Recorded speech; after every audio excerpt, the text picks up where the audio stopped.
എല്ലാവർക്കും നമസ്കാരം. എൻ്റെ പേര് ഷൈജു.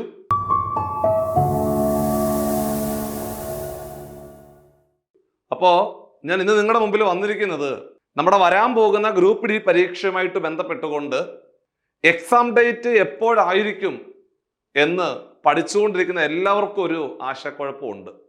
അതിനകത്തൊരു ക്ലാരിറ്റി വരുത്താനും വരാൻ പോകുന്ന നോട്ടിഫിക്കേഷനും നിങ്ങൾ ഇനിയുള്ള ദിവസങ്ങൾ ഈ ഗ്രൂപ്പ് ഡി കഴിഞ്ഞാൽ പോലും RRBയുമായിട്ട് ബന്ധപ്പെട്ടുകൊണ്ട് ഏതൊക്കെ പരീക്ഷകളാണ് 2025 പുതുതായിട്ട് വരുന്നത് എന്നുൾപ്പെടെയുള്ള കാര്യങ്ങളെല്ലാം ഈ ചെറിയൊരു സെഷനിൽ പെട്ടെന്ന് പറഞ്ഞ് അവസാനിപ്പിക്കാം.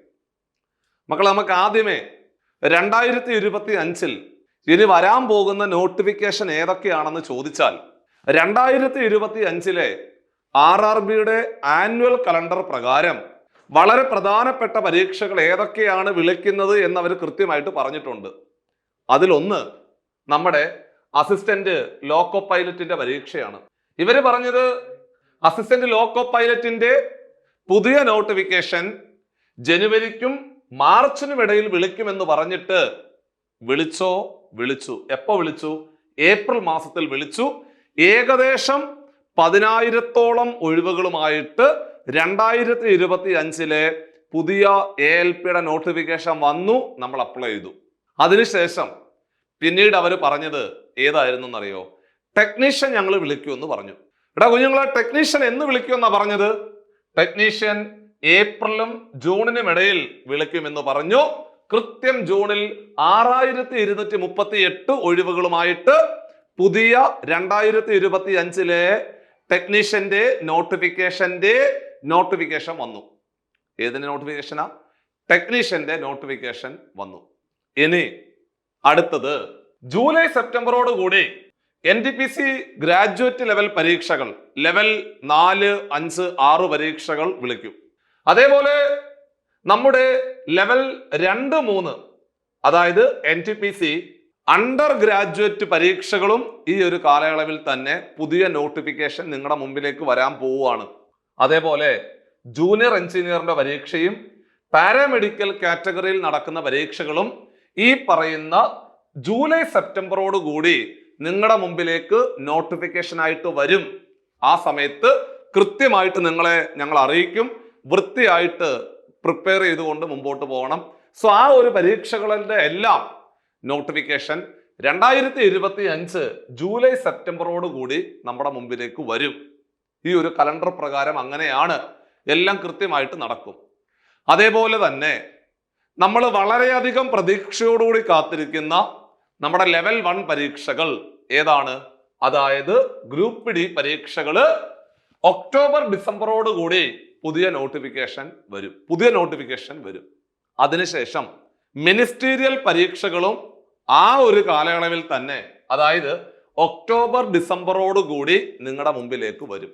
അങ്ങനെ NTPC പരീക്ഷകളും ജൂനിയർ എഞ്ചിനീയർ പാരാമെഡിക്കൽ അതേപോലെ തന്നെ നമ്മുടെ ഗ്രൂപ്പ് ഡി പരീക്ഷകളും മിനിസ്റ്റീരിയൽ പരീക്ഷകളുടെ എല്ലാം നോട്ടിഫിക്കേഷൻ ഉടനെ നമ്മുടെ മുമ്പിലേക്ക് വരുവാണ്.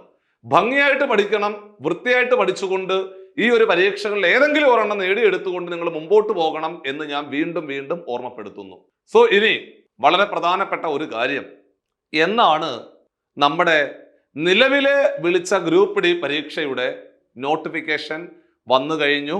നമ്മൾ അപ്ലൈ ചെയ്തുകൊണ്ട് പഠിച്ചുകൊണ്ടിരിക്കുകയാണ്. എന്നാണ് എക്സാം എന്ന് ചോദിച്ചാൽ, മക്കളെ, പല പരീക്ഷകൾ നടന്നുകൊണ്ടിരിക്കുകയാണ്. ലോക്കോ പൈലറ്റിന്റെ പരീക്ഷ പൂർത്തിയായി. അതിനുശേഷം നമ്മുടെ NTPC ഗ്രാജുവേറ്റ് ലെവൽ പരീക്ഷകൾ നടന്നു കഴിഞ്ഞു. അടുത്തത് NTPCയുടെ അണ്ടർ ഗ്രാജുവേറ്റ് പരീക്ഷകളാണ് ഇപ്പോൾ നടന്നുകൊണ്ടിരിക്കുന്നത്. അത് അണ്ടർ ഗ്രാജുവേറ്റ് പരീക്ഷകൾ സെപ്റ്റംബർ 8 വരെ ഉണ്ടാവും. ഓഗസ്റ്റ് 7 തുടങ്ങി സെപ്റ്റംബർ മാസം 8 വരെ നീണ്ടു നിൽക്കുന്ന ഒരു പ്രോഗ്രാം ആണ് നമ്മുടെ അണ്ടർ ഗ്രാജുവേറ്റ് NTPC പരീക്ഷകൾ. അത് നടക്കും. അവിടെ നമ്മുടെ CN സെൻട്രൽ എംപ്ലോയ്മെന്റ് നോട്ടിഫിക്കേഷൻ 06/24 ആയിരുന്നു. അപ്പൊ 06/24 കഴിഞ്ഞാൽ പിന്നെ അടുത്ത പരീക്ഷ എന്ന് പറഞ്ഞാൽ 07/24, അതായത് മിനിസ്റ്റീരിയൽ എക്സാമുകളാണ്. അത് സ്വാഭാവികമായിട്ടും സെപ്റ്റംബർ 8-ാം തീയതിക്ക് ശേഷം അത് ഷെഡ്യൂൾ ആവും.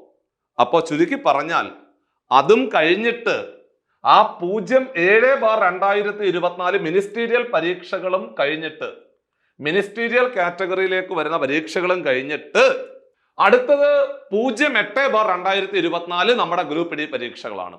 അപ്പൊ ഗ്രൂപ്പ് ഡി പരീക്ഷകൾ നമ്മൾ സ്വാഭാവികമായിട്ടും ഒക്ടോബറിന്റെ പകുതി അല്ലെങ്കിൽ അവസാനത്തോടു കൂടി നിങ്ങൾക്ക് പ്രതീക്ഷിക്കാം. പരീക്ഷയ്ക്ക് ഇങ്ങനെ നീണ്ടുപോകുന്നത് ആത്മവിശ്വാസം കുറയ്ക്കാതെ വലിയ ആത്മവിശ്വാസത്തോടു കൂടി കിട്ടുന്ന സമയങ്ങൾ പരമാവധി പഠനത്തിന് വേണ്ടി പ്രയോജനപ്പെടുത്തി മുമ്പോട്ട് പോകണം. ഒരു എക്സ്ക്യൂസും നിങ്ങൾ പറയരുത്. പഠനത്തില് നന്നായിട്ട് പഠിച്ചുകൊണ്ട് മുമ്പോട്ട് പോവുകയാണെങ്കിൽ 2025-2026 കേന്ദ്ര ഗവൺമെന്റ് ജോലിക്കാരനാകാൻ സാധിക്കും. അപ്പൊ അതുകൊണ്ട് വൃത്തിയായിട്ട് ഭംഗിയായിട്ട് ടൈം ടേബിൾ അറേഞ്ച് ചെയ്തുകൊണ്ട് കൃത്യമായ പ്ലാനിങ്ങോടുകൂടി മുമ്പോട്ട് പോകണം. ബാക്കിയുള്ള എല്ലാ കാര്യങ്ങളും ഞാൻ ഒരുപാട് തവണ റിപ്പീറ്റ് ചെയ്ത് പറഞ്ഞതാണ്. അപ്പോൾ പരീക്ഷയുമായിട്ട് ബന്ധപ്പെട്ടുകൊണ്ട് ആശയക്കുഴപ്പത്തിൽ വീണു പോകാതെ കിട്ടുന്ന സമയം പരമാവധി പ്രയോജനപ്പെടുത്തി പഠിച്ചുകൊണ്ട് മുമ്പോട്ട് പോകണം എന്ന് ഓർമ്മപ്പെടുത്തുവാൻ വേണ്ടിയാണ് ഞാൻ നിങ്ങളുടെ മുമ്പിൽ വന്നിരിക്കുന്നത്. നമ്മൾ 50 ദിവസം കൊണ്ട് എൻറ്റയർ സിലബസ് പൂർത്തിയാക്കുന്ന രീതിയിൽ നമ്മുടെ പുതിയ ഗ്രൂപ്പ് ഡി കോഴ്സുകൾ നമ്മൾ CCയിലെ ഇപ്പോൾ അവൈലബിൾ ആണ്. സോ നിങ്ങൾക്ക് അത്തരം ബാച്ചുകളിലേക്ക് അഡ്മിഷൻ എടുത്തുകൊണ്ട് വരാൻ പോകുന്ന ഗ്രൂപ്പ് ഡി പരീക്ഷ ഏറ്റവും ഭംഗിയായിട്ട് എഴുതാൻ കൂടി സാധിക്കും. അത്തരം പരീക്ഷകൾക്ക് തയ്യാറെടുക്കുന്ന ഉദ്യോഗാർത്ഥികൾ കൃത്യമായ പ്ലാനിങ്ങോട് വേണം മുമ്പോട്ട് പോകുവാൻ. അപ്പൊ നിങ്ങളെ സഹായിക്കുവാൻ വേണ്ടി പുതിയ ബാച്ച്, അതായത് 50 ദിവസം കൊണ്ട് എൻറ്റയർ സിലബസ്, ഗ്രൂപ്പ് ഡിയുടെ എൻറ്റയർ സിലബസ് പൂർത്തിയാക്കുന്ന കോഴ്സുകളും നമ്മൾ ലോഞ്ച് ചെയ്തിട്ടുണ്ട്. നിങ്ങളുടെ എല്ലാ സംശയങ്ങളും കമന്റ് ബോക്സിൽ രേഖപ്പെടുത്തുക. മറ്റൊരു യൂസ്ഫുൾ സെഷനുമായിട്ട് നമുക്ക് വീണ്ടും കാണാം. ബൈ.